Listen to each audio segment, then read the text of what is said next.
My twin sister Candace and I both graduated from Meharry Medical College with $300,000 in student loan debt. At our celebration dinner in Palmer Woods, our parents handed her a check for the full amount. When I asked about my loans, my mother looked at me with those cold eyes and said, "Baby, she deserves it more. You need to be realistic about your situation." They were absolutely right. It was time to be realistic. They just had no idea what my reality actually was. They didn't know about the trust fund my grandmother Ruby May left me, or the $5 million donation I was about to make in my own name. Before I continue this story, drop a comment and let me know where you're watching from. Hit that like button and subscribe. If you've ever been the forgotten child in your family, the one who did everything right but still came up short in your parents' eyes, the celebration dinner was at the Detroit Golf Club in Palmer Park. The kind of establishment where Black excellence has been celebrated since the 1920s. This was old money. The kind of place where doctors, lawyers, and business owners came to see and be seen.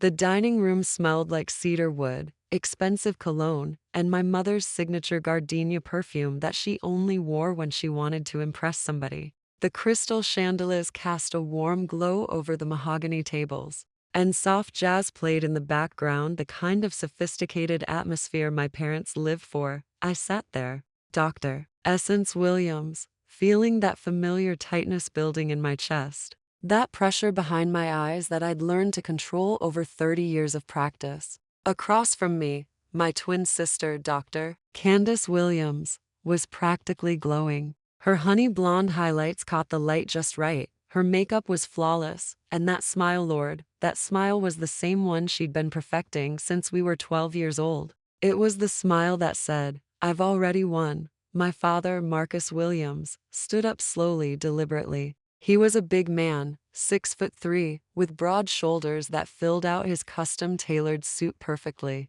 At 62, his salt and pepper beard was meticulously groomed, and his presence commanded attention. He'd built Williams Construction and Development from the ground up, one of the largest Black-owned construction firms in Detroit. When Marcus Williams spoke, people listened. He tapped his crystal glass with a heavy silver spoon, the kind that's been passed down through generations. The sound cut through the quiet murmur of conversation at nearby tables. "Good evening, family and friends," he announced, his deep voice resonating with that particular pride that only a self-made man possesses. "Tonight is a monumental evening for the Williams family. A historic evening, really." He paused, letting the weight of his words settle over the room. My mother, Loretta Williams, sat beside him, wearing a cream-colored dress that probably cost more than my monthly rent. Her diamond necklace, the one Daddy bought her for their 30th anniversary, sparkled under the lights. She was beaming, her eyes fixed entirely on Candace.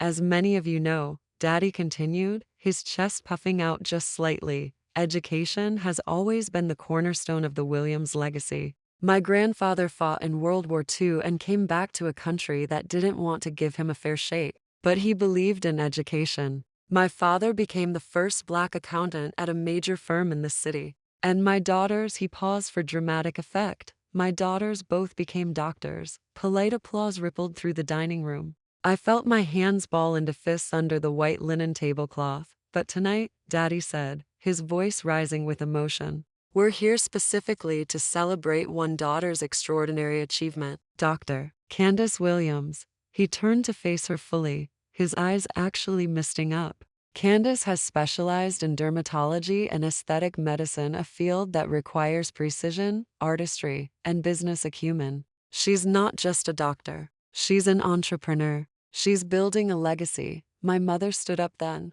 right on cue, like they'd rehearsed this. She reached into her expensive designer purse and pulled out a small cream-colored envelope with gold trim. I watched as she slid it across the polished table to Candace with both hands, like she was presenting something sacred. "Sweetheart," Mama said, her voice trembling with emotion, "your father and I are so incredibly proud of you. You've worked so hard. You've made all the right choices." She paused, glancing quickly at Darius Montgomery, Candace's fiancé, who sat beside her looking every bit the heir to Black Detroit royalty. "We want you to start your marriage on the right foot. No burdens, no stress, just pure opportunity."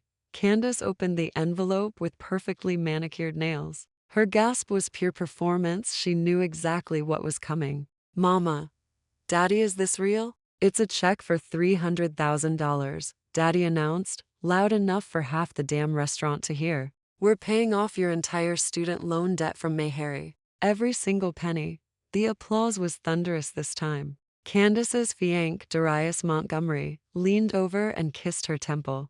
Darius was 34, handsome in that refined way, light skin, green eyes, waves so deep you could surf on them. His family owned Montgomery Properties, one of the oldest black real estate dynasties in Michigan. His great-grandfather had been buying property in Detroit since the 1940s, back when Berry Gordy was just starting Motown. The Montgomerys were the kind of family that had been rich so long, they didn't even talk about money anymore. They just had it. Baby, this is incredible, Darius said, his voice smooth as aged whiskey. He looked at my parents with genuine appreciation. Mr. and Mrs. Williams, this is beyond generous. My family and I are so grateful that Candace is joining the Montgomery family completely unburdened. No debt, no complications, just a clean slate to build our empire together. My mother practically swooned at his words. Of course, Darius. Candace's career has so much potential. Aesthetic dermatology, do you know how lucrative that field is? She'll be serving Detroit's elite, the business owners, the athletes, the entertainment industry. This is an investment in excellence. I felt like I couldn't breathe. The room suddenly felt too hot to small to suffocating. My own student loan debt was exactly the same. 300,000. I had graduated from the exact same medical school, walked across the exact same stage, earned the exact same degree. But I had chosen cardiology with a focus on community health. I was going to work at Detroit Mercy Hospital, serving the neighborhoods where people didn't have insurance, where heart disease was killing people at twice the national rate. I cleared my throat. The sound cut through the celebration like a record scratch. What about me? The question hung in the air, sharp and jagged and impossibly loud in the suddenly silent dining room. My father's proud smile froze on his face. He turned to look at me, and I saw it, that flash of annoyance, that tightening around his eyes that I'd seen 1,000 times before. Essence, he said quietly, his voice carrying a warning. Don't do this. Not tonight. Do what, Daddy? I pressed, my voice shaking despite my best efforts to keep it steady. I'm just asking about my student loans. We graduated together. We both went to Mayharry. We both have the same debt. We're both doctors. My mother set down her wine glass with a sharp click against the table. She leaned forward, and the warmth in her eyes, the pride, the joy she'd been radiating just seconds before, vanished completely. What replaced it was cold calculation. Candace is marrying Darius, she said slowly, like she was explaining something obvious to a child who wasn't quite keeping up. She's joining the Montgomery family. Their legacy, their network, their wealth. We cannot have her walking into that family carrying debt. It would reflect poorly on us, on the Williams name. Surely you understand that. I stared at her, genuinely shocked by the bluntness of it. But my debt reflects on you too, doesn't it? I'm your daughter. I'm a Williams. Be realistic, Essence. My mother's voice dropped, losing that polished social tone she'd been using all evening. Candace chose a specialty that brings prestige and profit.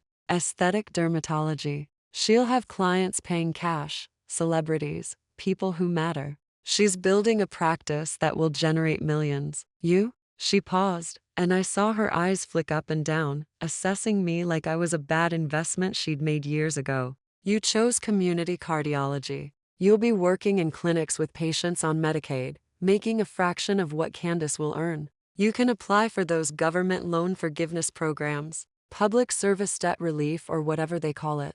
Don't be selfish, Essence. This is your sister's moment. Let her have this. I looked across the table at Darius. He was suddenly very interested in the ice melting in his whiskey glass, refusing to make eye contact with me. And then I looked at Candace. She was trying to hide it, holding that champagne flute up to her glossy lips, but I saw it clearly. That little smirk, that tiny curve at the corner of her mouth. She was enjoying this. She was enjoying watching our parents put me in my place, watching them choose her over me, watching them make it crystal clear who the valuable daughter was. In that moment, sitting in that beautiful dining room surrounded by Black excellence and old money and family legacy, I finally understood with perfect, devastating clarity what was really happening. This wasn't a graduation gift for Candace, this was a business transaction. This was a dowry, plain and simple, a check designed to impress the Montgomerys, to smooth Candace's entry into their world of wealth and influence. It was an investment in the daughter who was marrying up, the daughter who was bringing status and connections to the Williams name. I was the other daughter, the one who chose to serve the community instead of the elite, the one who wasn't bringing home a husband with generational wealth. I wasn't a worthy investment in their eyes. I was just dead weight, a liability they were hoping would quietly disappear into some underfunded clinic where nobody important would ever see me. But here's what they didn't know. Here's what nobody at that table knew. My grandmother, Ruby Mae Johnson, my mother's mother, a woman who'd marched with Dr. King, who'd been a nurse during the civil rights movement, who'd saved every penny she earned, had left me something they couldn't even imagine, and I was about to show them exactly what a realistic woman with her own power could do. I don't remember driving home that night. I must have said goodbye to somebody, must have walked through the parking lot to my 10-year-old Honda Civic parked between the Mercedes and the Range Rovers, must have navigated the familiar streets from Palmer Woods back to my modest apartment in Midtown. But my mind was completely blank. The city lights of Detroit blurred past my window, the Renaissance Center, the Guardian Building, all those Art Deco monuments to Black ambition and perseverance, and all I could hear was the echo of my mother's voice.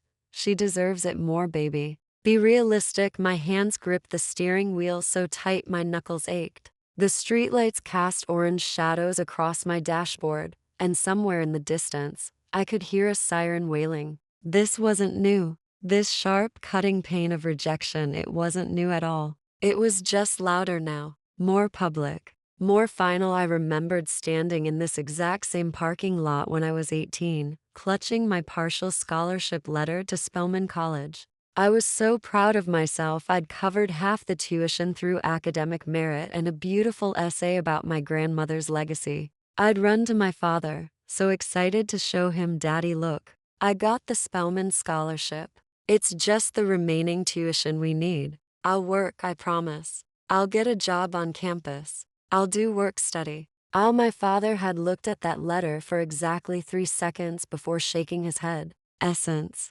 You need to be realistic. We have to be smart with our resources. Wayne State is a perfectly good school, and it's right here in Detroit. We can't be funding these expensive out-of-state dreams 3 months later. At Candace's 18th birthday party at our parents' house, I watched them present her with a check for $50,000 for our little entrepreneur. My mother had announced to a room full of relatives and family friends, Candace is starting her own beauty and skincare consulting business. We believe in supporting our children's dreams. That business lasted exactly 8 months and burned through every cent of that $50,000. The website was never finished. The products were never ordered. The launch party was just an excuse for Candace to buy a new wardrobe and throw an expensive event. But I never once heard my parents call it a bad investment. They never demanded the money back. They never even brought it up. I wiped away a tear that had finally escaped, my exit ramp appearing to quickly. I drove past Detroit Mercy Hospital, where I'd be starting my cardiology fellowship next month. The building looked old and tired, the parking lot half empty under flickering streetlights. This was where I wanted to be. This was where I could actually help people who looked like me, who came from neighborhoods like the one my grandmother grew up in. People who were dying from preventable heart disease because nobody with money gave a damn about them. I'd been so excited to tell my mother about the research program I'd secured, about the community outreach initiative I was developing. We'd been at Sunday dinner, fried chicken, collard greens, cornbread, the whole spread, and I was talking about helping a family get their father on a new blood pressure medication regimen that could save his life. My mother had sighed, cutting me off mid-sentence. That's nice, Essence, but honestly, you're wasting that medical degree. Working with those people for practically nothing.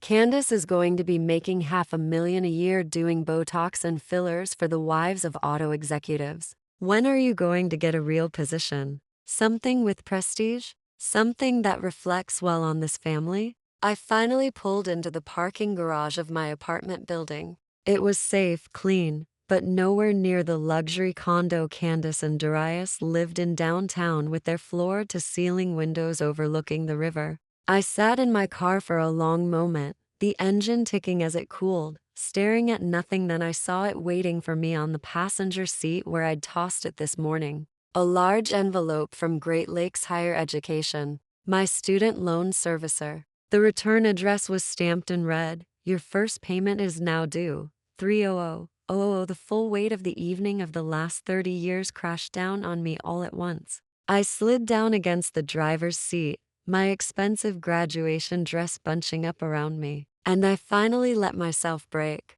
The sobs came in great ugly waves, echoing in the concrete parking garage where nobody could hear me, where nobody could see Dr. Essence Williams falling completely apart. I sat on that cold garage floor for what felt like hours. The tears eventually stopped, leaving my face swollen and my throat raw. The desperate, hollow grief began to fade, replaced by something else, something harder, something colder, a clarity I'd never felt before.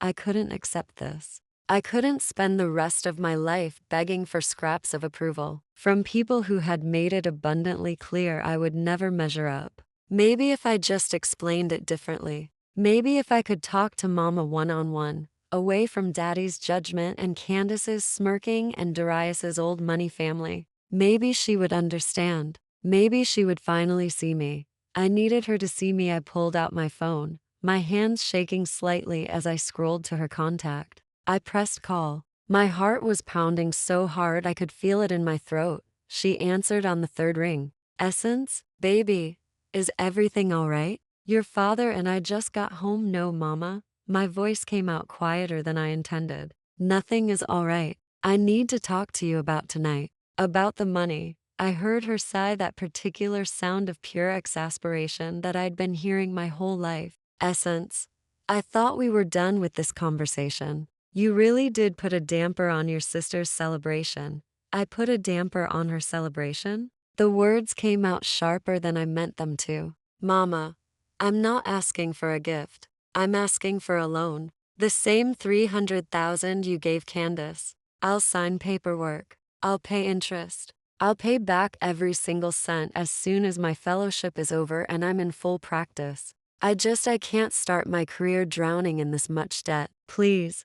There was a long, terrible silence on the other end. I could hear my father's voice in the background, asking who was calling. I heard my mother's muffled response. Then she came back on the line, and her voice was completely different. All the warmth, even the fake warmth she'd used at the restaurant, was gone. Essence, she said slowly, coldly. I'm going to say this as clearly as I possibly can, so there's no more confusion. We are not giving you the money. We are not loaning you the money. The answer is no, and it's going to stay no. But why? I whispered. Why her and not me? Because, my mother said, and her voice dropped into a tone so cutting, so cruel, that it felt like she was physically slicing me open. She deserves it more, baby. Your sister did everything right. She chose a specialty that will make money, that brings prestige to this family. She chose a husband who elevates our status in the community. She is bringing honor to the Williams name. And you?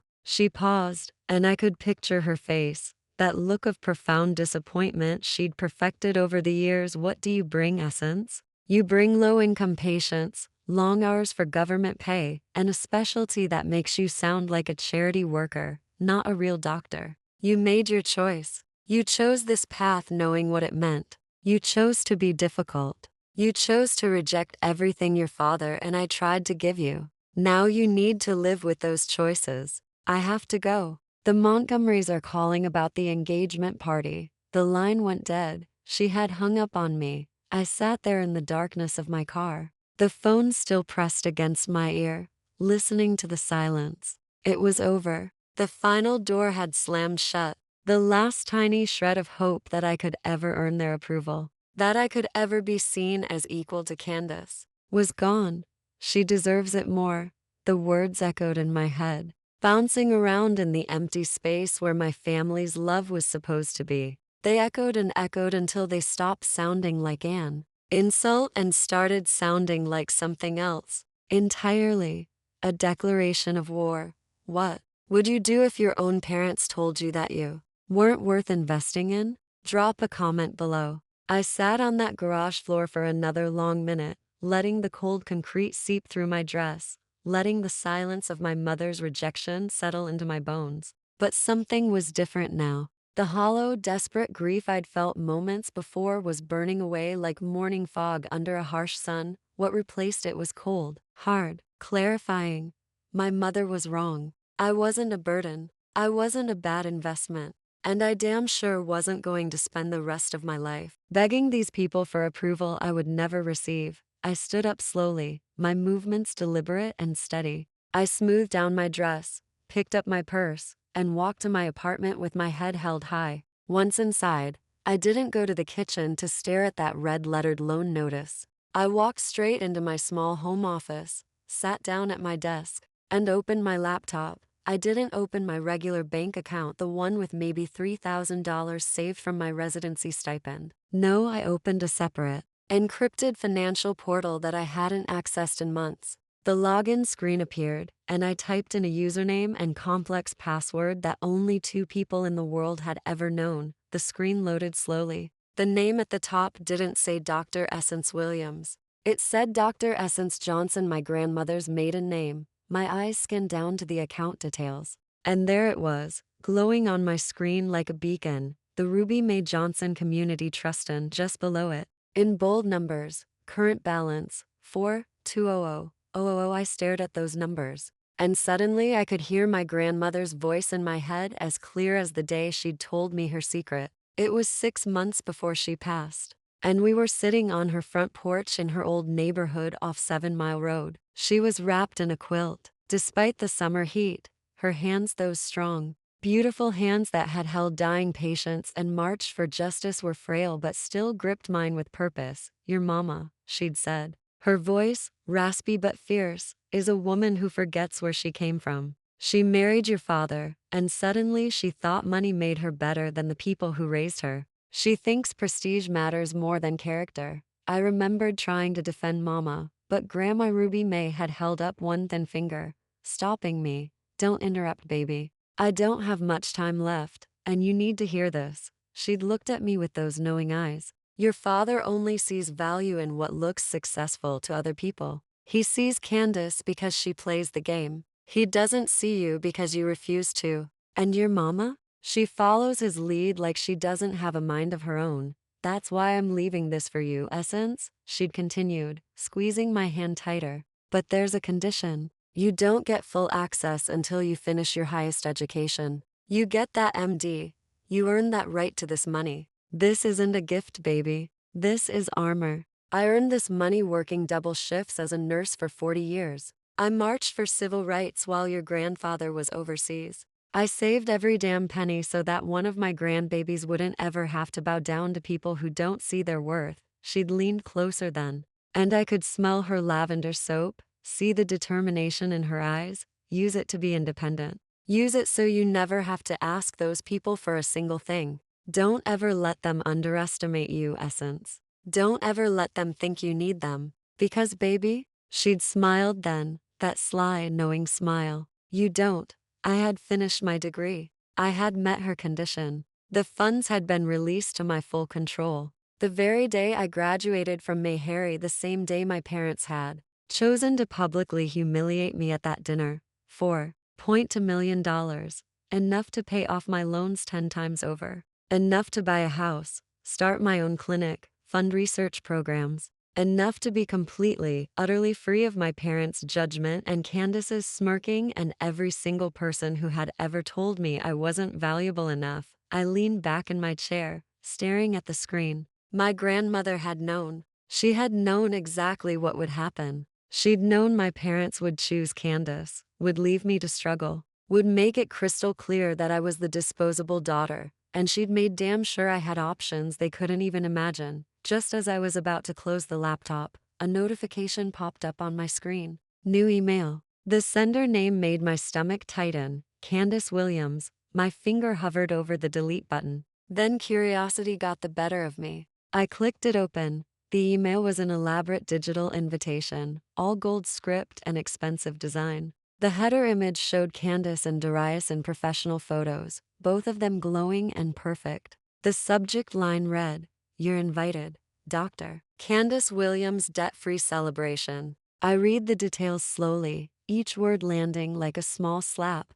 Come celebrate my new beginning. Join us next Saturday at the Detroit Golf Club as we toast to success, freedom, and family support. Black tie optional. Champagne and hors d'oeuvres. RSVP by Wednesday. At the bottom, in smaller text. Thanks to my amazing parents for making this debt-free life possible. Hashtag blessed. Hashtag Black excellence. Dr. Life. I stared at that invitation for a long moment. The audacity of it. The absolute nerve to invite me, the sister they'd just publicly rejected and dismissed, to come celebrate the very thing they'd denied me. Then I looked at my trust fund balance again. $4.2 million. And for the first time that entire horrible night, I smiled. It wasn't a warm smile. It wasn't the kind of smile you give someone you love. It was cold, precise, and absolutely certain. A party. What a wonderful idea. My finger moved to the RSVP button, and I clicked it without hesitation. Dr. Essence Johnson will attend. The smile on my face widened. My mother wanted me to be realistic? Fine. It was time for all of them to get a dose of reality they'd never forget. I stared at that garish invitation glowing on my screen, Candace's perfectly posed face beaming back at me. That smug smile that said she'd won everything. A debt-free celebration. The irony was almost beautiful. My fingers were already moving before I'd fully formed the plan. I picked up my phone and dialed a number I'd committed to memory years ago, but had never needed to use. The phone rang twice before a calm, professional voice answered. Jefferson and Associates, law firm. Tyrone Jefferson speaking.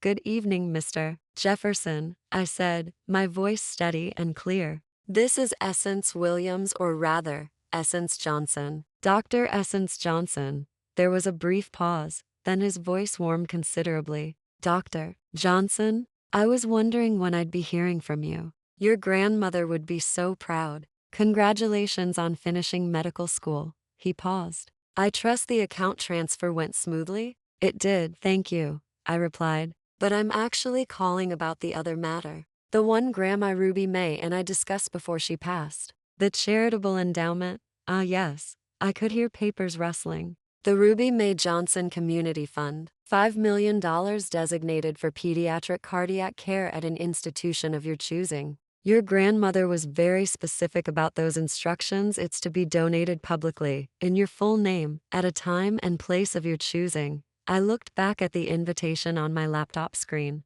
Candace's celebration. Saturday night. The Detroit Golf Club. Every important person in Black Detroit would be there. I've found the perfect time and place, I said slowly. My sister Candace is hosting a celebration this Saturday at the Detroit Golf Club. I think it would be appropriate to honor my grandmother's legacy on such a public stage. There was a pause, and I could practically hear the old lawyer smiling through the phone. A public stage. Your grandmother would have appreciated the theater of that moment, Dr. Johnson. She was always one for making a statement. He chuckled softly. Consider it done. I'll have the ceremonial check prepared, and I'll be there personally to make the announcement. It will be my absolute pleasure.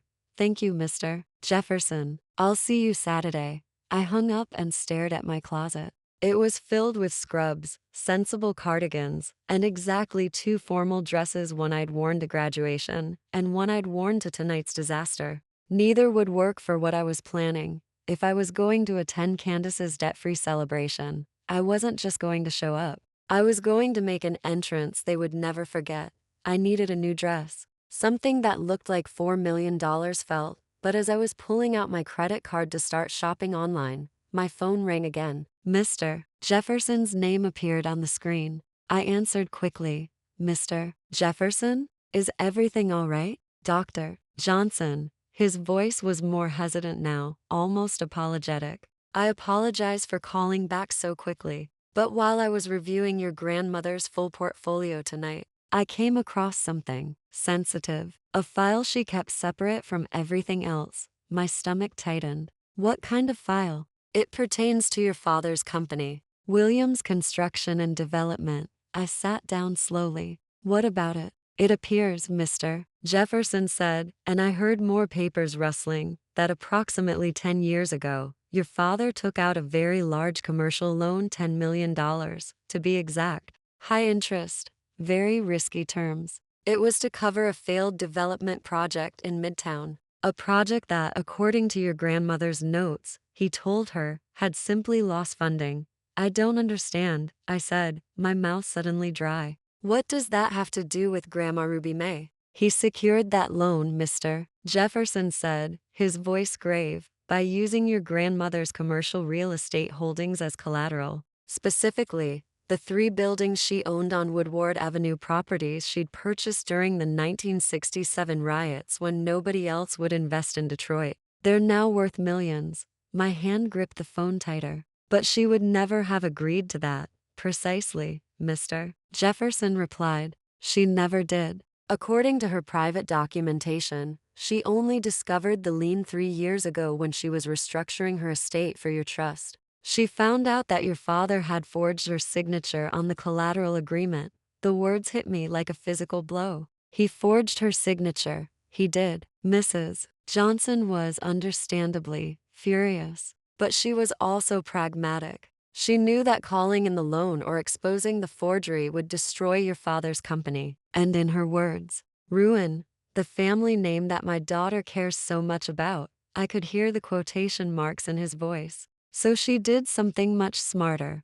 What did she do? She bought the debt, Mr. Jefferson said simply. She had her bank quietly acquire the entire $10 million loan from the original lender. She paid them off, took ownership of the debt, and then transferred it along with all the original documents, including the forged signature, directly into your trust. My mind was spinning. I stood up, pacing my small apartment. What does that mean exactly? It means, Mr. Jefferson said slowly, carefully, that your father doesn't owe the bank $10 million anymore. He owes you. As the sole beneficiary and administrator of the Ruby May Johnson Trust, you are now his primary creditor. And Dr. Johnson? He paused. Your grandmother kept all the original forged documents. She had them authenticated by 3 separate handwriting experts. You have irrefutable proof of fraud. I stopped pacing. So you could call in that loan, Mr. Jefferson finished.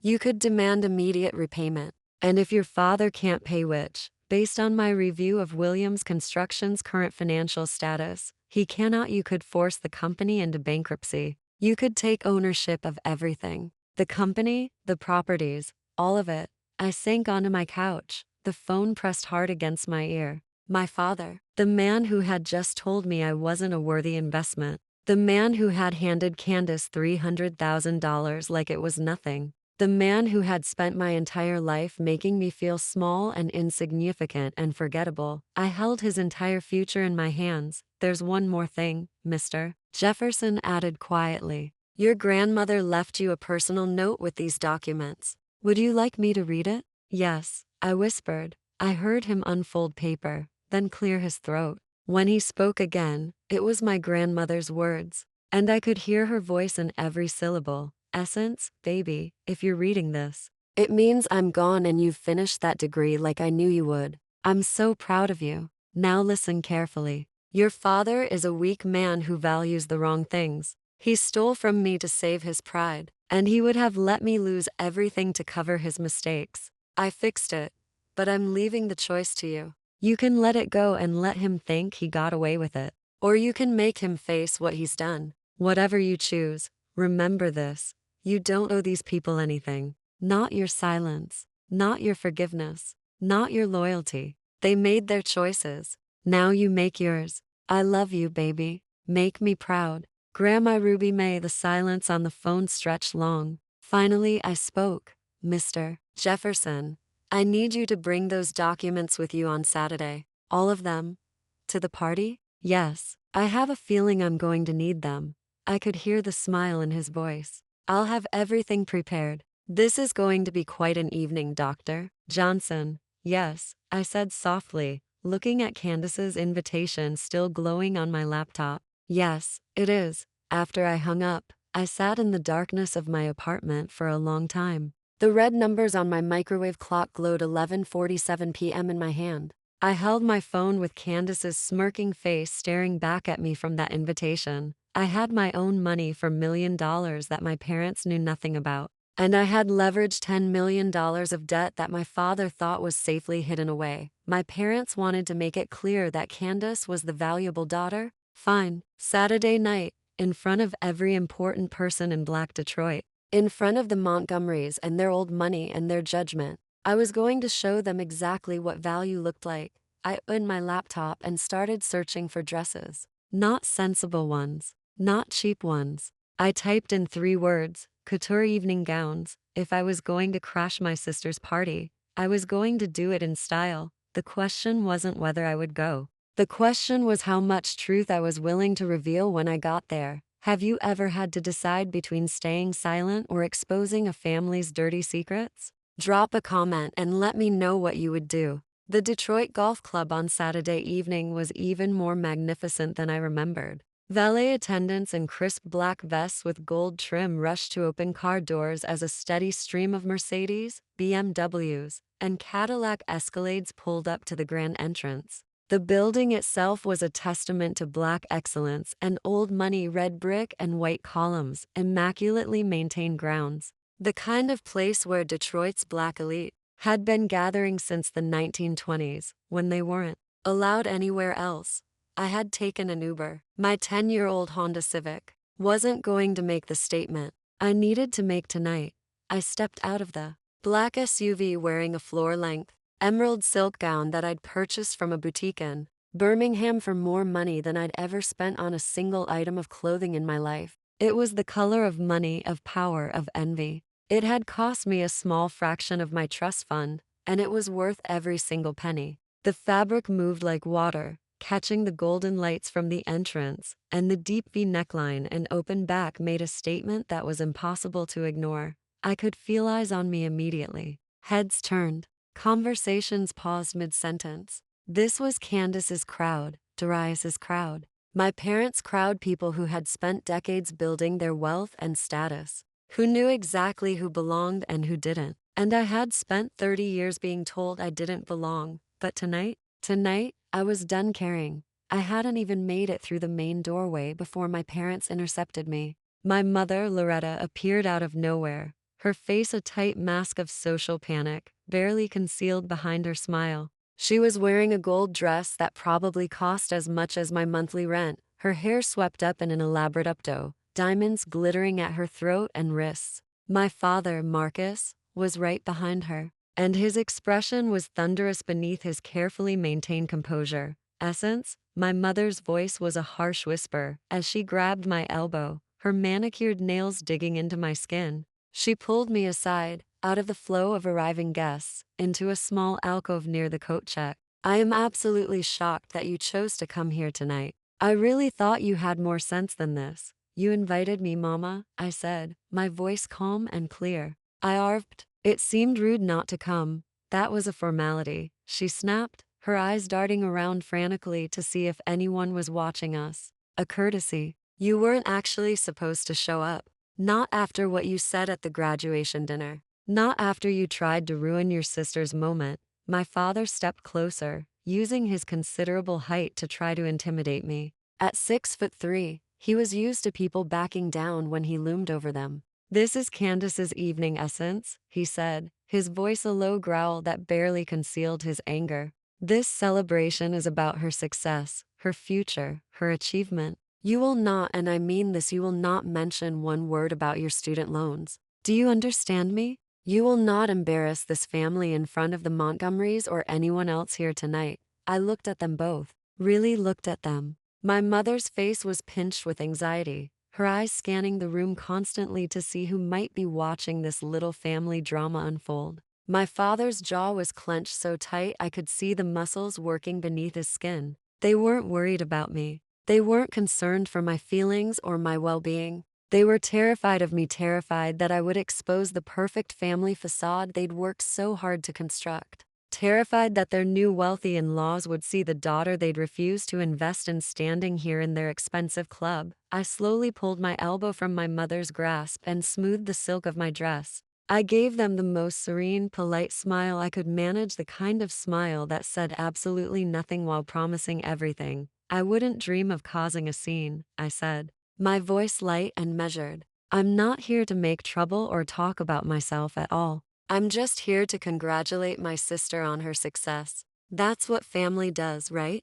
I walked past them before they could respond, leaving them standing in that alcove with matching expressions of suspicion and confusion frozen on their faces. I could feel their eyes boring into my back as I walked away, but I didn't turn around. I had bigger things to focus on tonight. The grand ballroom was everything you'd expect from old money Black Detroit trying to show off. Crystal chandeliers hung from the vaulted ceiling, casting warm golden light over everything. The walls were decorated with white roses and gold ribbons, Candace's signature colors. Round tables covered in ivory linens filled the space, each one set with fine china and crystal glassware that caught and reflected the light. A jazz quartet played softly in one corner, the smooth sounds of saxophone and piano creating an atmosphere of sophisticated elegance. The bar along the far wall was three deep, with well-dressed guests, and white-gloved servers circulated through the crowd with trays of champagne and hors d'oeuvres.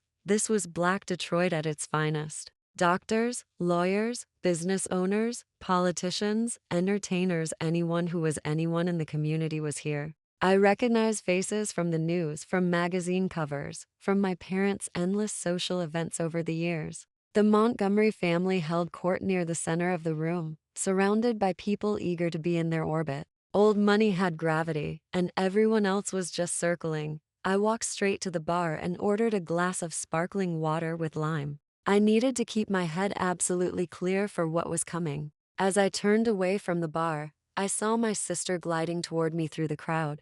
Candace was wearing a custom-made white dress that shimmered under the chandeliers, looking every bit the radiant, victorious bride-to-be. Her honey blonde highlights were styled in perfect waves, her makeup was flawless, and she held a glass of champagne in one hand, while her other hand rested possessively on Darius's arm. Her smile was wide and sharp, essence. Her voice carried across the space, loud enough for the people around us to hear. "Oh, my God, I'm honestly surprised to see you here tonight. I really thought you'd be at work.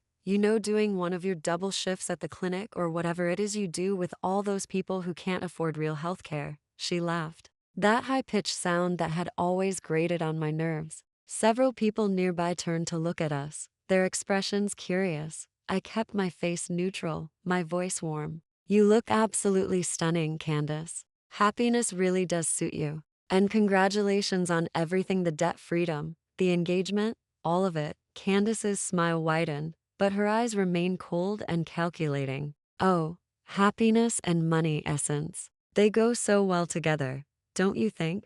And speaking of money, she gestured around the elaborate ballroom with her champagne glass. "Isn't this party just divine? Daddy spared absolutely no expense. But I guess you wouldn't know much about that lifestyle, would you?" She took a delicate sip of her champagne, and the massive diamond engagement ring on her finger flashed brilliantly under the lights. "Darius and his family have been so wonderful. His parents are thrilled that I'm coming into the marriage debt-free. It's just so important, to not be a financial burden on your new family. To start fresh, clean slate, no baggage." Her eyes traveled slowly up and down my emerald dress, and I saw something flicker in her expression, surprise, maybe, or confusion that I wasn't wearing one of my usual cheap, sensible outfits. But she recovered quickly. "Darius and I are flying to the Amalfi Coast for our honeymoon," she continued, her voice taking on that bragging tone she'd perfected over the years. 3 weeks,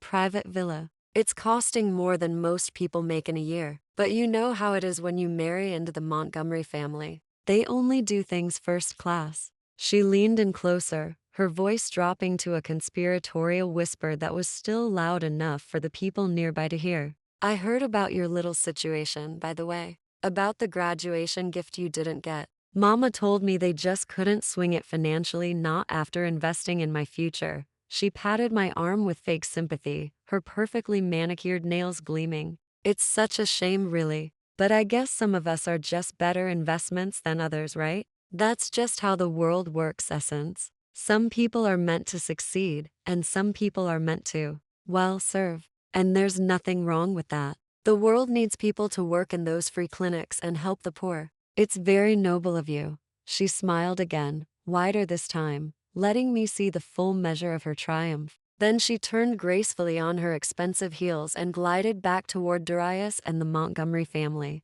leaving me standing alone by the bar like the forgotten, penniless sister I was supposed to be. She had absolutely no idea what was coming. I had barely set down my sparkling water when my mother materialized at my side again, her fingers digging into my arm hard enough to leave marks. Essence, for God's sake, don't just stand there by yourself looking lost and pathetic, she hissed. Come, I need to introduce you to the Montgomerys properly. At least try to make a good impression so Candace doesn't look like she comes from a family of complete embarrassments. She didn't wait for my answer, practically dragging me across the ballroom toward a tight circle of impeccably dressed older people. At the center stood Eleanor Montgomery, Darius's mother, a tall, elegant woman in her early 60s wearing what I recognized as a Chanel suit and enough diamonds to fund a small hospital wing. Her skin was the color of warm honey, her silver hair cut in a sleek bob, and everything about her radiated old money and social power.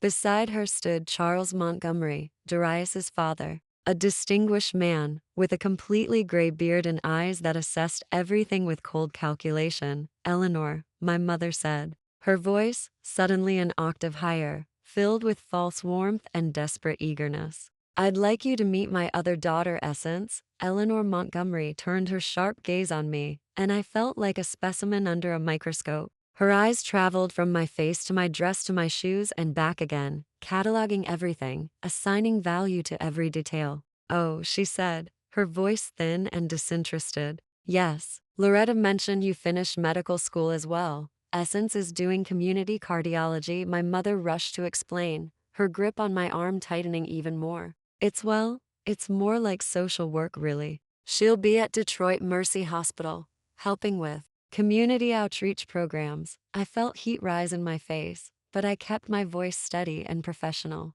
I'm a board-certified cardiologist specializing in preventive care for underserved populations, I said clearly. Heart disease is the leading cause of death in our community, Mrs. Montgomery. Someone has to address that disparity. Eleanor gave me a slow, dismissive smile that didn't reach her eyes. How noble, she said, the word dripping with condescension. Then her attention immediately shifted past me, her face lighting up with genuine warmth. Ah, there she is. Candace, darling, come here. Candace glided over and kissed Eleanor on both cheeks in that affected way she'd learned from watching too many European movies. Eleanor, you look absolutely radiant. Is that from the new Chanel collection? I've been dying to see it in person. You have such a good eye, my dear, Eleanor cooed, taking Candace's hand and patting it affectionately. We are just thrilled to have you joining the Montgomery family officially. Your father was just telling Charles about the wonderful donation your family made to the new aesthetic wing at Henry Ford Hospital. $50,000. So generous.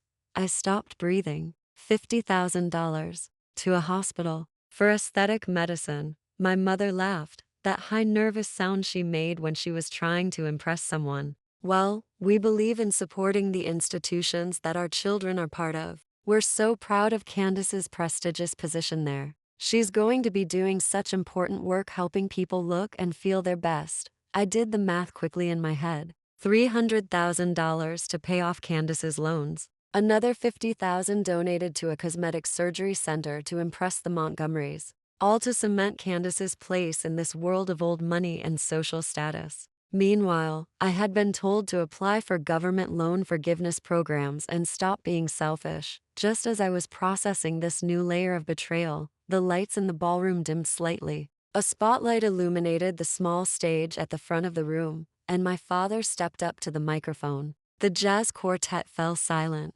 Conversations died down. Every eye in the room turned toward Marcus Williams as he adjusted the microphone stand and cleared his throat. "Good evening, everyone," he began, his deep voice amplified throughout the elegant space. "Thank you all for joining us tonight. This is truly a special evening not just for our family, but for everyone who believes in investing in the next generation of Black excellence." He paused, waiting for the polite applause to die down. He was in his element now, the successful businessman, the proud father, the pillar of the community. "As many of you know," he continued, his chest swelling with pride, "the Williams family has always believed in giving our children the tools they need to succeed at the highest levels. We believe in removing obstacles. We believe in creating opportunities. And our daughter Candace," he gestured toward her with a broad smile, "has seized every opportunity we've given her." Candace stood up, blowing a kiss to the crowd. Darius and his parents applauded enthusiastically. My mother was practically glowing with pride. "Dr. Candace Williams," my father declared, his voice booming with satisfaction, "has chosen a field that requires not just medical expertise, but artistry, business acumen, and an understanding of what people truly value: aesthetic dermatology. She will be serving Detroit's finest, our business leaders, our entertainers, our cultural icons. She is building a legacy." More applause.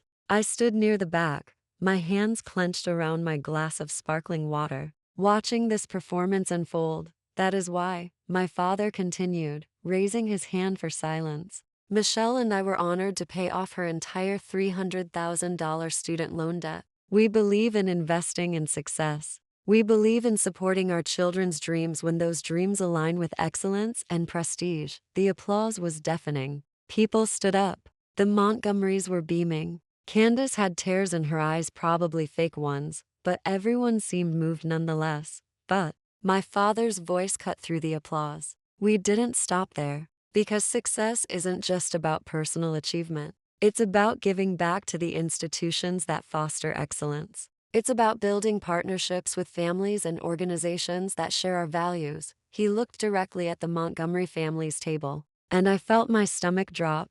"That is why tonight, in addition to celebrating Candace, the Williams Family Foundation is proud to announce a donation of $50,000 to the Henry Ford Hospital Aesthetic Medicine Center, the very place where Dr. Candace Williams will begin her prestigious career."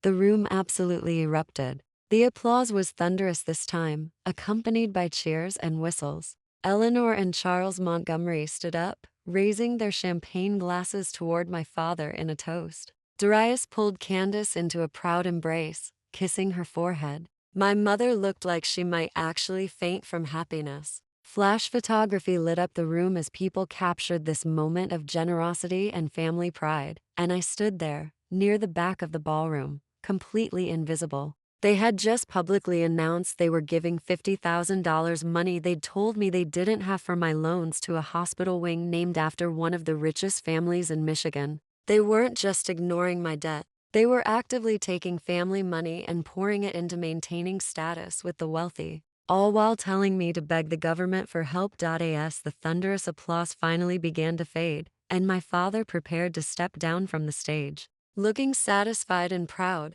another figure walked onto the stage from the side entrance. He was an older Black man, maybe 65, wearing a perfectly tailored charcoal suit. He carried a simple leather briefcase, and his silver hair was cut close to his head. His expression was calm, professional, and utterly confident. He walked straight to the microphone, and something about his presence made the remaining applause die away into confused silence. My parents looked utterly bewildered. My father leaned toward the microphone, frowning.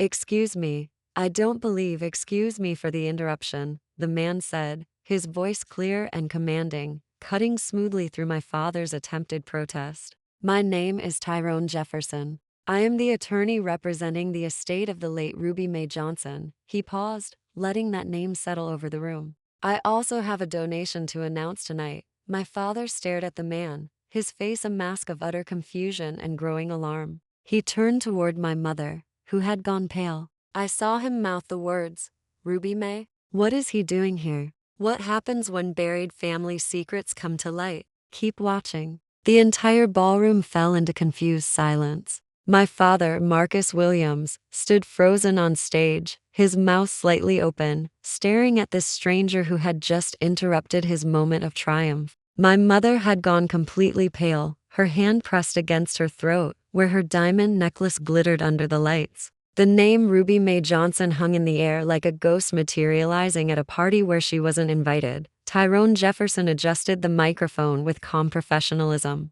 completely unbothered by the hundreds of confused, curious eyes now locked on him. His voice was measured, authoritative, and carried the weight of someone who knew exactly what power he held. "Good evening," he began, his deep voice resonating through the ballroom. "I apologize for the unexpected interruption, but I am Tyrone Jefferson, executive attorney for the estate of the late Ruby Mae Johnson." He paused deliberately, letting my grandmother's name sink in.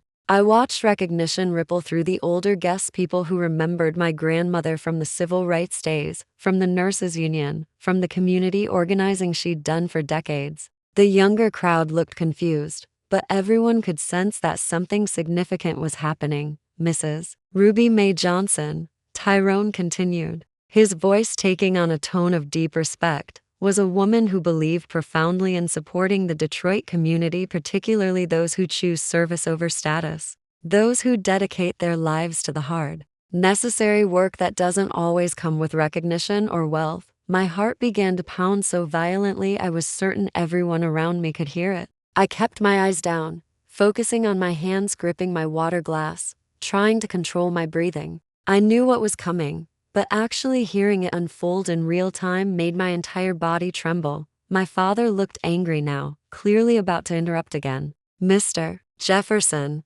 this is a private family celebration. I don't know what this is about," but Tyrone's voice simply rolled over him, calm and unstoppable. "In her personal trust, Mrs. Johnson established a substantial philanthropic endowment with very specific instructions for its distribution. The Ruby Mae Johnson Community Fund was created to support the kind of medical care she herself provided as a nurse, care for those who cannot afford it, care that saves lives rather than simply improving appearances." I saw Candace whisper something sharp to Darius, clearly annoyed that her spotlight was being stolen. My mother was frantically looking around the room, trying to gauge how this was being received, trying to calculate the social damage. "Mrs. Johnson's instructions were explicit," Tyrone went on, pulling a large ceremonial check from his leather briefcase. The entire room seemed to hold its breath collectively. This donation was to be made public at a time and place chosen by the Trust's sole administrator, a woman who embodies every value that Mrs. Johnson held sacred. He paused, his eyes scanning the crowd until they found me standing near the back in my emerald dress.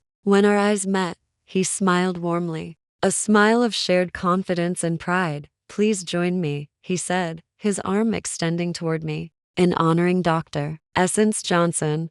It felt like every single light in that massive ballroom had suddenly focused on me alone. The spotlight that had been on the stage swung around, finding me, bathing me in brilliant white light. I heard gasps, confused murmurs, the rustling of fabric as hundreds of heads turned to stare. I set down my water glass carefully. The sound of it touching the table seemed impossibly loud in the sudden silence. I could feel every eye in that room on me, hundreds of pairs of eyes belonging to Detroit's Black elite, all of them looking at the forgotten daughter, the disappointing sister, the one who chose poverty over prestige. I focused on Tyrone Jefferson standing on that stage, on his encouraging nod, on the promise my grandmother had made me. I placed one foot in front of the other, my emerald silk gown rustling with each step. The crowd parted automatically as I walked through, creating a path toward the stage. I walked past the Montgomery's table. I saw Eleanor's confused, disdainful expression, her eyes narrowing as she tried to understand what was happening.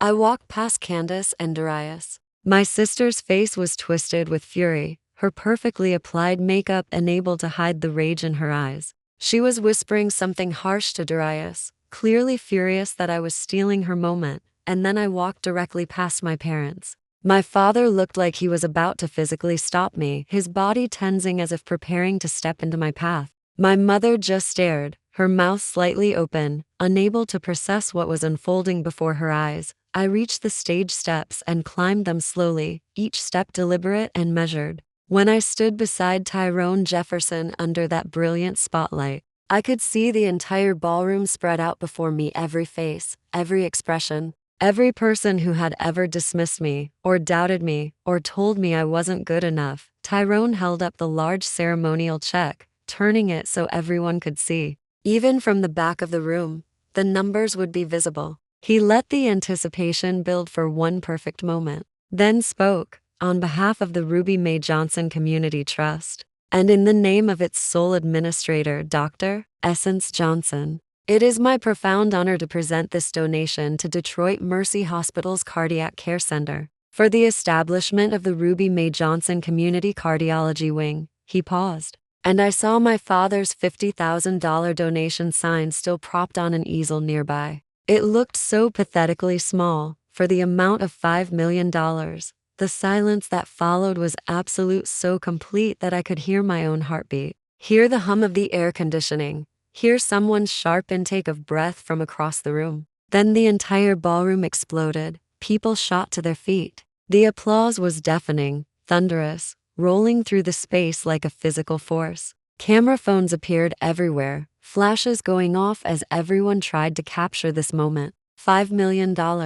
It wasn't just a donation, it was a statement. It was 100 times larger than my father's status-climbing $50,000 gift. It was more money than most people in this room would see in a lifetime. Every guest, every waiter, every member of the Montgomery family was staring at me with expressions ranging from shock to disbelief to sudden, intense interest. The forgotten daughter, the one doing social work, the bad investment, the one who wasn't worthy of my parents' support. I didn't look at the crowd. I kept my eyes locked on my parents. Their reaction was everything I'd hoped for, and more terrible than I'd imagined. My father's face had gone ashen, his hands gripping the edge of his table so hard his knuckles had turned pale. My mother looked like she'd seen a ghost, like she'd seen her own funeral. Because that's what this was. The death of their perfect family image, the death of their carefully constructed narrative, the death of their control over me.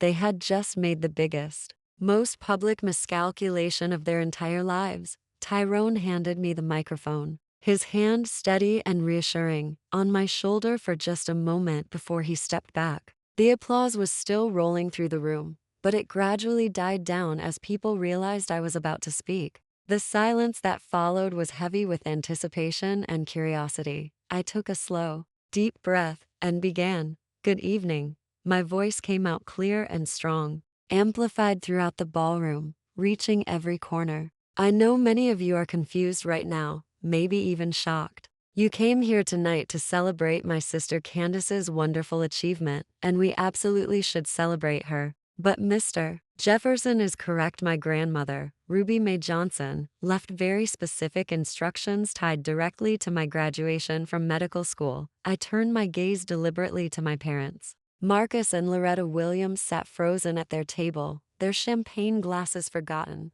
their faces masks of horror and dawning understanding. I want to begin, I said, my voice steady, by thanking my parents. They taught me an incredibly valuable lesson tonight. Actually, they've been teaching me this lesson my entire life. They taught me about worthy investments. They spoke eloquently about prestige, about status, about making smart financial decisions. They made it crystal clear that some choices and perhaps some children are simply better investments than others. A low murmur rippled through the crowd. Several people shifted uncomfortably. My mother's face flushed deep red.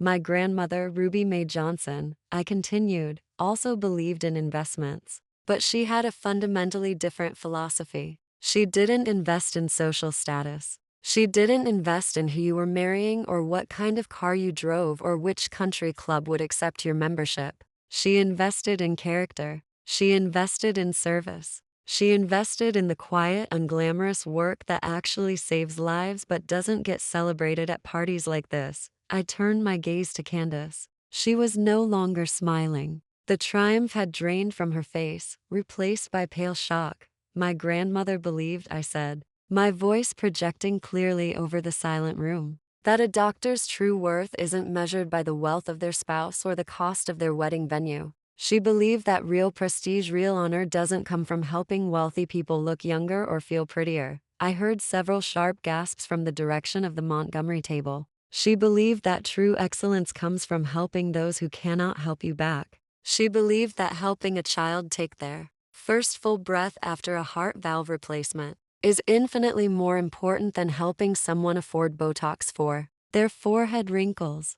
Eleanor Montgomery looked like I'd slapped her across the face. Charles had gone very still, his expression unreadable. This $5 million donation isn't from me, I continued, my voice softening slightly. It's from her. It is her legacy, her statement, sent from beyond the grave, about what she valued, about what she believed mattered in this world. She instructed that this money, this substantial investment, go to Detroit Mercy Hospital because that is the work she respected. That is the work I have dedicated my life to. The very work. I looked directly at my mother, that was dismissed at our graduation dinner as basically social work and not worthy of financial support. I let those words hang in the air for a moment. The silence was deafening. You called me a burden, Mama, I said quietly, but the microphone carried my words to every corner of that room. You said I wasn't a worthy investment like Candace. You said I chose to be difficult, that I rejected the opportunities you tried to give me.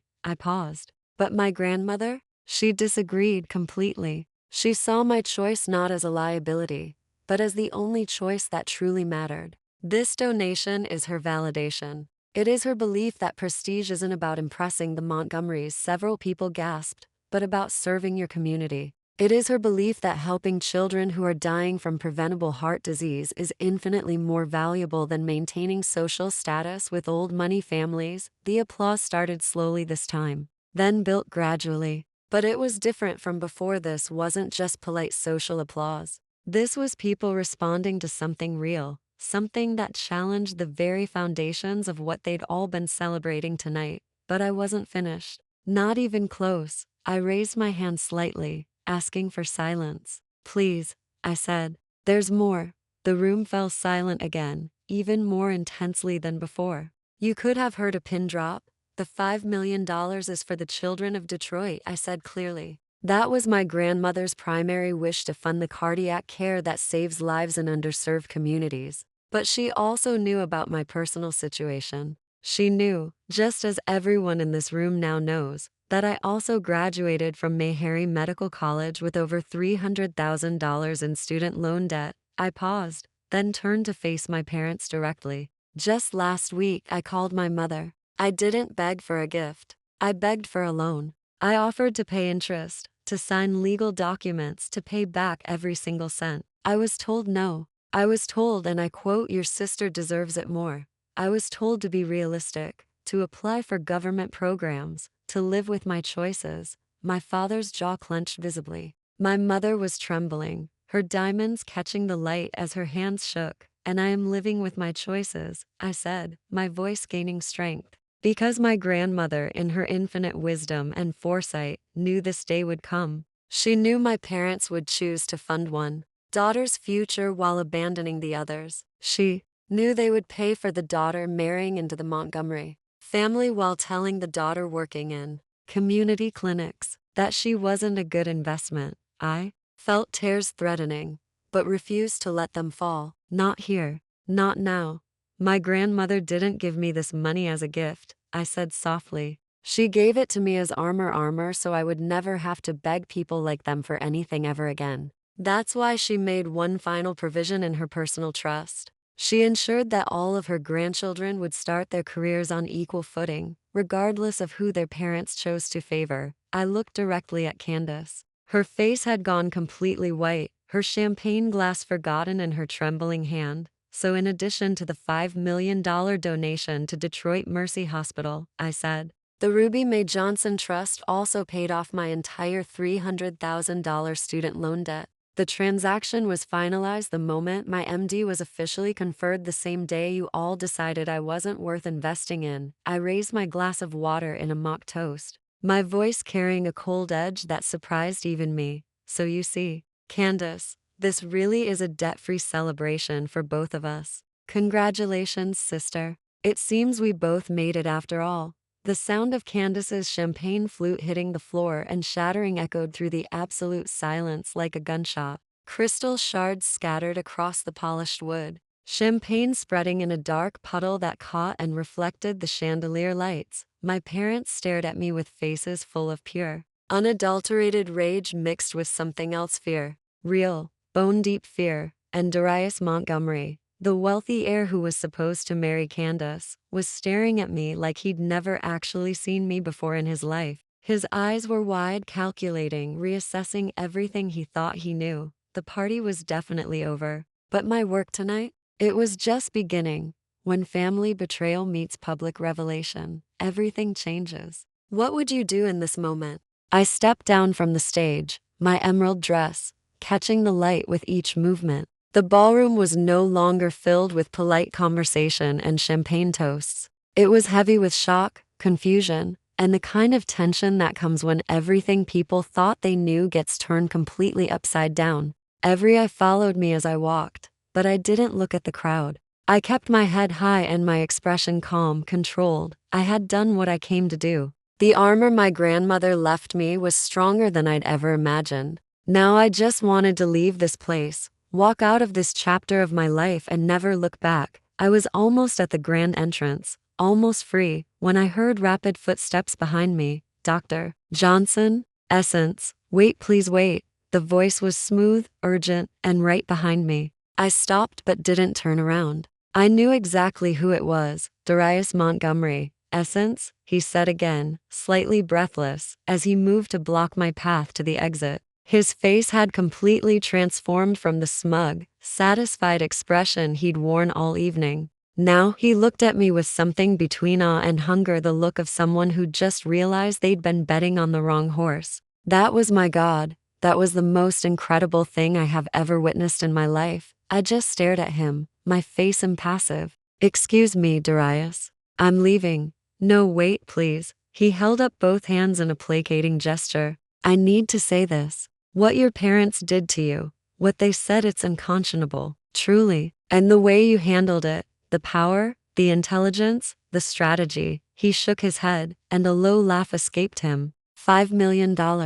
Just like that. And that move with your grandmother's trust, that was pure genius. You completely changed the entire dynamic of this room in 10 minutes. It wasn't a move, Darius, I said, my voice flat. It was the truth. Now please let me pass. No, listen to me. He stepped closer, and I could smell his expensive cologne, something imported and probably worth more than most people's monthly rent. My parents. They're absolutely stunned right now. My mother, she respects power above everything else. Real power. And what you just demonstrated up there, that was power on a level she's never seen. She's deeply impressed, Essence. Genuinely impressed. He glanced over his shoulder toward where Candace stood frozen near their table, watching us with an expression of pure horror. Darius didn't seem to care that she could see us. He turned back to me, his voice dropping lower, more intimate. Candace, look, I see it now. She's not like you. She's simple. All she talks about is the wedding, the house, the Instagram photos, the social events. But you? His green eyes locked onto mine with laser focus. You're a visionary. You're running a multi-million-dollar trust. You're building a cardiac care wing that will save thousands of lives. You're the one in this family who actually has substance, who understands how real power works in this world. I stared at him, genuinely disgusted, but also fascinated by his audacity. Are you finished? No, I'm not, he said, his voice taking on that persuasive tone that probably worked on business deals and boardrooms. I need to be completely honest with you, Essence. I think I made a terrible mistake with Candace. A huge mistake. I was attracted to the obvious, the pretty face, the easy conversation, the woman who looked good at charity galas. But I wasn't looking at the real asset. It was always you. You're the one with the actual future. You're the one who understands philanthropy at the level my family operates. What you did tonight, that's the kind of work the Montgomerys respect and value. He actually reached out as if to touch my arm, his voice dropping even lower. This engagement, technically, nothing is legally binding until the marriage certificate is signed. What I'm saying is, I chose the wrong sister. It's clear now that you are the real prize in the Williams family. I think we should talk. Really? Talk. Tomorrow we could have dinner somewhere private, somewhere we can discuss our mutual interests in high-level charitable work and making real impact in Detroit.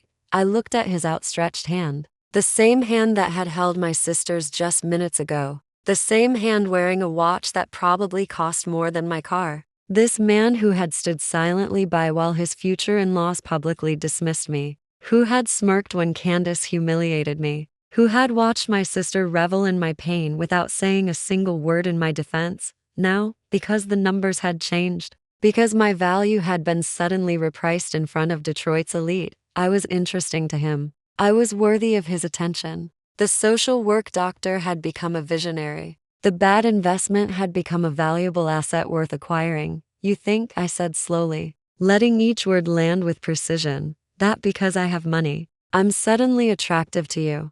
Not just the money, he corrected quickly, leaning in with that confident smile. The intelligence it took to orchestrate what you just did. The power. The fact that you completely outmaneuvered your entire family in one evening. That's incredibly attractive, Essence. Candace could never do something like that. She doesn't have the strategic mind. All she knows is how to spend money. You know how to make it and how to use it for real influence. He was actually pitching me. Right here, in the middle of the ballroom, while my sister watched from across the room. He was trying to pivot from one twin to the other like I was a stock he desperately wanted to buy. After an unexpectedly positive earnings report, he saw my grandmother's trust fund, saw my donation, saw my control over what he didn't yet know about my father's debt, and he saw a better merger opportunity. He was trying to upgrade. I had never felt such pure contempt for another human being in my entire life. I let the silence stretch. I watched him standing there in his custom-tailored tuxedo, his handsome face eager and expectant, his eyes shining with this new repulsive calculation. This man who had pledged himself to my twin sister was trying to trade her in for me because my stock price had suddenly skyrocketed. Then I did something he didn't expect. I smiled. It wasn't a warm smile. It was slow, cold, and razor-sharp, the kind of smile you give an opponent in chess right before you say checkmate. Darius's face relaxed. He smiled back, clearly mistaking my expression for interest, for possibility. So, dinner tomorrow? He asked smoothly. There's this amazing new restaurant in Midtown. Very private, very exclusive. My treat, of course. We can discuss you know what, Darius? I interrupted, my voice soft but carrying clearly in the quiet space around us. You're absolutely right about one thing. My sister and I are fundamentally, completely different people. He beamed, leaning in closer. I knew you'd see it. We're on the same level, you and I. We understand we are different, I continued, my voice dropping to a tone so cold it could freeze water. For instance, my sister Candace actually wanted to marry you.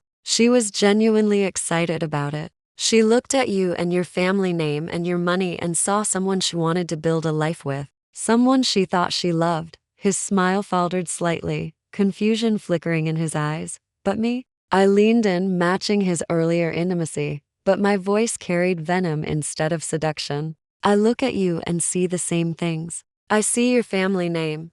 I see your money. I see your social status. And honestly, all I can think is how absolutely cheap you are. His face froze. The smile vanished completely. What did you just say? I find you disgusting, I said clearly, my voice cutting through the space between us like a scalpel. You stood by my sister's side all evening while she humiliated me. You watched my parents dismiss me and call me worthless. You didn't just tolerate it, you encouraged it with your silence. You were perfectly happy to marry into a family that treated one of their own daughters like garbage. And now, the very second you find out that the garbage might actually be worth more than the treasure you picked, you try to trade up. Right here, in front of her, in front of everyone. I stepped closer to him, and he actually stepped back. You're not a visionary, Darius. You're not powerful. You're just a greedy, spineless, opportunistic parasite who's been handed everything in life and never had to develop actual character.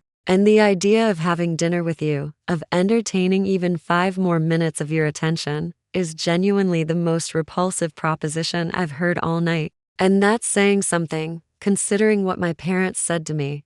I looked past him to where Candace stood watching, her face a mixture of devastation and disbelief. Candace might have wanted you, I said, my voice returning to normal volume, ensuring everyone nearby could hear. But I wouldn't take you if you were the last man in Detroit, the last man in Michigan, the last man in America. You're worthless to me. I held his gaze for one more second, watching the color drain from his face before being replaced by a deep, mottled red of pure humiliation. He had been publicly evaluated and found completely lacking. Now, I said coolly, if you'll excuse me, I'm going to go talk to the actual philanthropists in this room, the people who are here to support children's health care, not just social climb and network with my family's money. I stepped around him. He didn't move, didn't speak, just stood there completely frozen as I walked away. I didn't look back. I could feel the ripples of shock spreading through the crowd, could hear the whispers starting,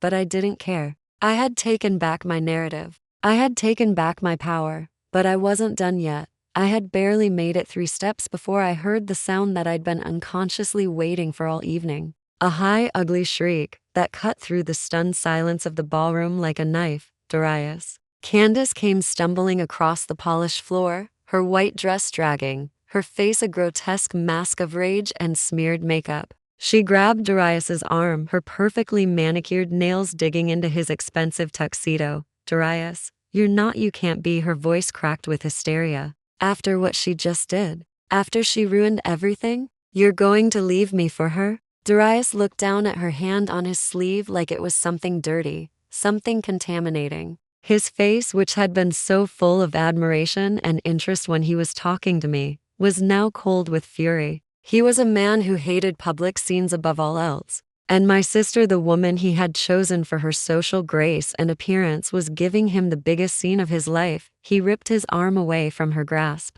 Get your hands off me, Candace, he snarled, his voice low but carrying. You think this is about her? This is about you. This is about your fraudulent family. You sat there and let your parents make that pathetic $50,000 donation like it meant something. You're just like them all, fake prestige, no real substance. The engagement is off. No, Darius, please. Candace's voice broke into sobs. It's not like that. We can fix this. My parents will. Don't call me, he said, straightening his jacket with sharp, angry movements. Don't contact me. My father will be calling your father Monday morning to discuss the financial implications of this embarrassment. The venue deposits, the announcements, all of it. You'll be hearing from our lawyers. He didn't look at her again. He didn't even glance in my direction. He simply turned on his heel and walked toward the exit, his back rigid with wounded pride and fury. The heavy doors closed behind him with a definitive boom that echoed through the silent ballroom. Candace stood there, her arms still outstretched where she'd been reaching for him, her mouth open in a silent scream. She looked utterly shattered. The spotlight she'd craved all evening was finally entirely on her, and it was burning her alive. Then she turned toward where our parents were still sitting, frozen at their table, her face twisted with rage. You, she screamed, stumbling toward them, her voice raw and breaking. You did this. This is your fault. My mother rushed forward, her hands fluttering. Candace, darling, calm down. He's just upset. He'll come back once he cools off. We can fix this? Candace's voice rose to a shriek. He's gone. The Montgomerys are gone. My wedding is gone. It's over. And it's because of her. She pointed a shaking finger at me. And because of you. She slammed both fists on their table, making glasses and silverware jump and rattle. Why did she get everything? Why? You knew.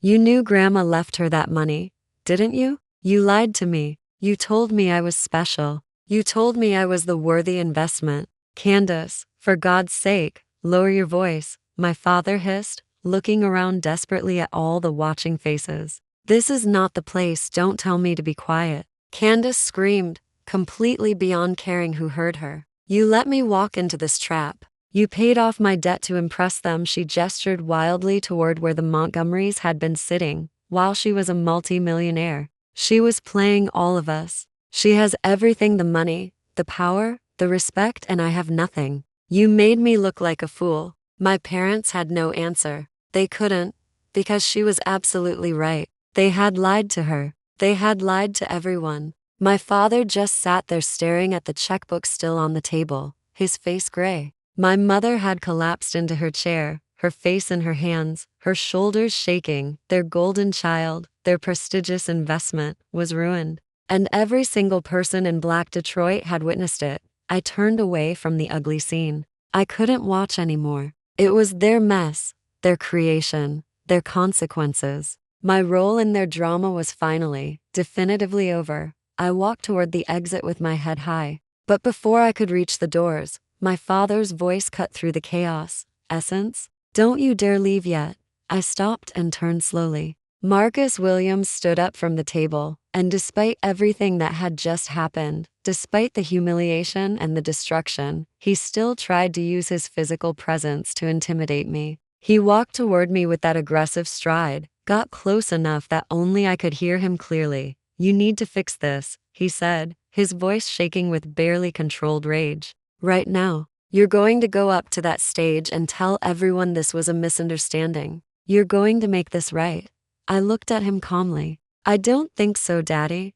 I'm not asking, he snarled. You just destroyed this family. You humiliated your sister, embarrassed your mother and me in front of everyone we know, cost us a connection to one of the most powerful families in Michigan. You're going to fix it, or so help me, or what? I asked quietly. What exactly are you going to do to me, Daddy? His face went even darker. He grabbed my arm, his grip painful. We need to talk, privately, now. I pulled my arm free and walked toward the same alcove where my parents had cornered me earlier. My father followed, his breathing heavy. Once we were out of immediate earshot, he turned on me. What the hell do you think you're doing? He demanded. That trust fund, those documents, Henderson Jefferson, whoever the hell he is mentioned. You can't possibly think I don't think, Daddy, I said calmly. I know, Mr. Jefferson has all of Grandma Ruby May's documentation. Every single piece of paper related to your $10 million loan.